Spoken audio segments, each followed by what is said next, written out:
ನಮಸ್ಕಾರ ಎಲ್ರಿಗೂ. Hope you are doing fine. ಇವತ್ತು ರವೆ ಉಂಡೆ ಮಾಡೋದು ನೋಡ್ಕೊಳ್ಳೋಣ.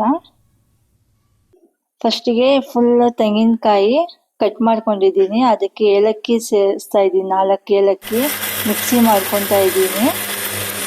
ಫುಲ್ ನೈಸ್ ಆಗಬೇಕು ನೋಡಿ, ಈ ಥರ ಆಗಬೇಕು ನೈಸು.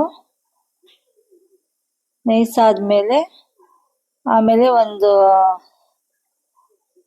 ಪ್ಯಾನ್ ಇಕ್ಕಿ ಅದರಲ್ಲಿ 1 ಪಾವು ರವೆ ಹಾಕೊತಾ ಇದ್ದೀನಿ, ಚಿರೋಟಿ ರವೆ. ಅದು ಚೆನ್ನಾಗಿ ಫ್ರೈ ಮಾಡ್ಕೊಬೇಕು. ಫುಲ್ ಗೋಲ್ಡನ್ ಬ್ರೌನ್ ಥರ ಆಗಬೇಕು ಅದು. ಆಮೇಲೆ ಸ್ವಲ್ಪ ತುಪ್ಪ ಹಾಕೊತಾ ಇದ್ದೀನಿ, 1-2 ಸ್ಪೂನು. ಆಮೇಲೆ ತಿರ್ಗಾ ಫ್ರೈ ಮಾಡ್ಕೊಬೇಕು ಎಲ್ಲ.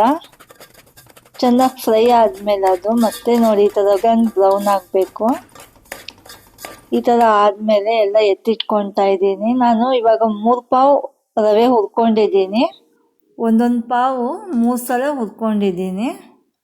ಇವಾಗ ನೋಡಿ ಸಕ್ಕರೆ ಎತ್ಕೊಂಡಿದ್ದೀನಿ, ಬಾದಾಮು, ಗೋಡಂಬಿ ಮತ್ತು ದ್ರಾಕ್ಷಿ.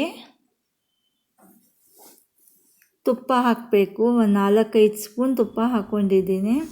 ನೋಡಿ ಗೋಡಂಬಿನೂ ಬಾದಾಮು ಫ್ರೈ ಮಾಡ್ಕೊಳ್ಬೇಕು ಸ್ವಲ್ಪ. ಸ್ವಲ್ಪ ಫ್ರೈ ಆದಮೇಲೆ ದ್ರಾಕ್ಷಿ ಹಾಕ್ಕೊಳ್ಳೋಣ. ದ್ರಾಕ್ಷಿ ಹಾಕ್ಕೊಂಡು ಇನ್ನೊಂದು ಸ್ವಲ್ಪ ಫ್ರೈ ಮಾಡ್ಕೊಳ್ಳೋಣ. ಅದು ಫ್ರೈ ಆದಮೇಲೆ ಸ್ವಲ್ಪ ನೋಡಿ ಈ ಥರ ಫ್ರೈ ಆಗಿದ್ಮೇಲೆ ರವೆ ಎಲ್ಲ ಹುರ್ಕೊಂಡಿರೋದು ರವೆ ಹಾಕ್ಕೊಂಡು ಚೆನ್ನಾಗಿ ಮಿಕ್ಸ್ ಮಾಡಿಕೊಂಡು ಗ್ಯಾಸ್ ಆಫ್ ಮಾಡ್ಕೊಂಡ್ಬಿಡ್ತೀನಿ ಇವಾಗ. ನೋಡಿ ಇವಾಗ ಚೆನ್ನಾಗಿ ಮಿಕ್ಸ್ ಆಗಿದೆ. ಇವಾಗ ಸಕ್ಕರೆ ಹಾಕ್ಕೊತಾ ಇದ್ದೀನಿ. 2 ಪಾವು ಸಕ್ಕರೆ ಇದೆ. ತೆಂಗಿನಕಾಯಿ ಮತ್ತು ಏಲಕ್ಕಿ ಗ್ರೈಂಡ್ ಮಾಡ್ಕೊಂಡಿದ್ನಲ್ಲ ಅದು ಹಾಕ್ಕೊಂಡಿದ್ದೀನಿ. ಫುಲ್ ಮಿಕ್ಸ್ ಮಾಡಿಕೊಂಡು ಎಲ್ಲ ನೋಡಿ ಈ ಥರ ಮಿಕ್ಸ್ ಆಗಬೇಕು. ನಾನು ಹಾಲು ತೊಗೊಂಡಿದ್ದೀನಿ, ಅರ್ಧ ಲೋಟ. ಹಾಲೇನು ಜಾಸ್ತಿ ಹಿಡಿಯಲ್ಲ, ಸ್ವಲ್ಪನೇ ಹಾಕ್ಕೊಂಡು ಉಂಡೆ ಮಾಡ್ಕೊಬೇಕು.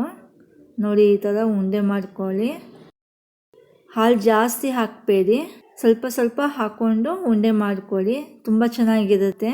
ತುಂಬ ಈಸಿ ಸ್ವೀಟ್ ಇದು. ಹಬ್ಬದ ಟೈಮಲ್ಲೂ ಮಾಡ್ಕೊಬೋದು. ನೋಡಿ ರವೆ ಉಂಡೆ ರೆಡಿ ಇದೆ. ಧನ್ಯವಾದಗಳು. ನಿಮಗೆ ಈ ವಿಡಿಯೋ ಇಷ್ಟ ಆಗಿದ್ರೆ ಲೈಕ್, ಶೇರ್, ಕಮೆಂಟ್ ಮಾಡಿ. ಸಬ್ಸ್ಕ್ರೈಬ್ ಮಾಡಕ್ ಮರಿಬೇಡಿ.